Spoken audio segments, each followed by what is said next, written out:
It was eating plant foods as close to their natural state as possible. So limiting exposure to processed foods, trying to reduce the oil intake, and just grazing on as many varieties of plant foods as possible, home cooked and nominally limited processing. And it wasn't raw particularly? No, I never went totally raw. I ate a lot of raw foods, started doing a lot of, smoothies, the base of which was always like dark leafy greens.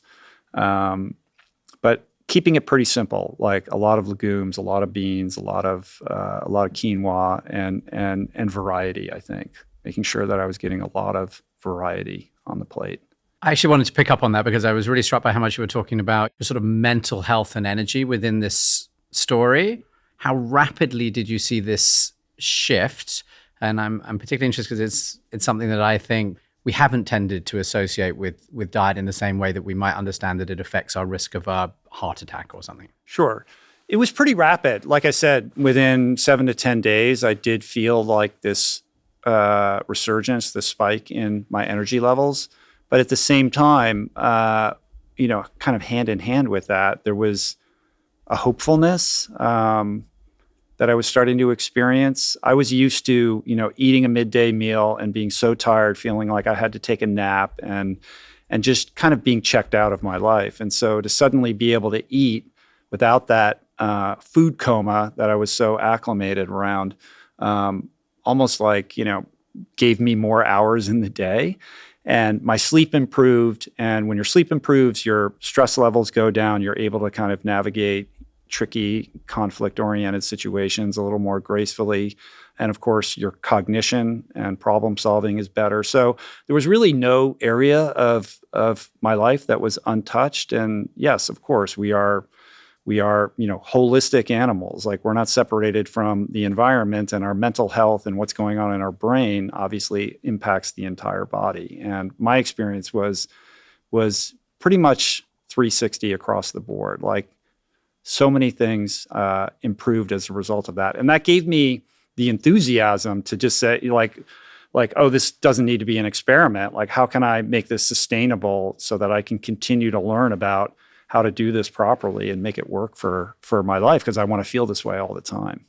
One of the things we talk about at ZOE a lot is this idea that if you want to make a change for your health, it's actually got to be a lifelong change. There's not some sort of like quick fix diet that you go on to like make things better for a month or two and then you go back. Obviously that pushes all this effort onto like, how can you make something sustainable? And so I think what's striking here is you're talking not only about making this big change at this one period in time, but then, you sustain that over, close to 20 years.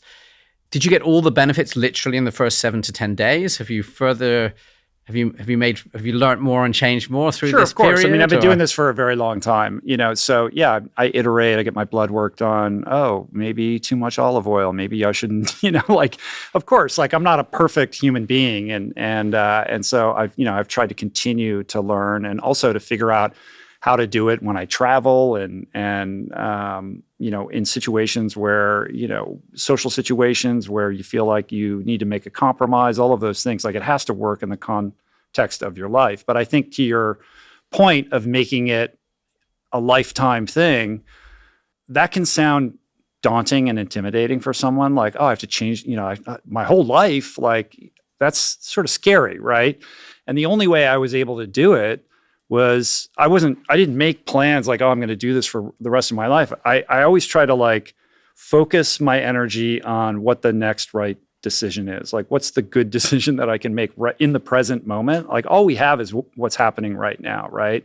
We spend all this time worrying, what am I going to do when I have to go to that wedding? And I know they're going to serve. It's like, forget about all that. Like, just try to do the best that you can in the circumstances in which you find yourself in, and breaking it down into tiny little chunks, and let the lifetime aspect of it like take care of itself. And that's a lesson that I learned in recovery. I mean, the trope of like one day at a time, I think applies in this context. And so much of what I learned in recovery has been incredibly helpful in navigating lifestyle changes like this.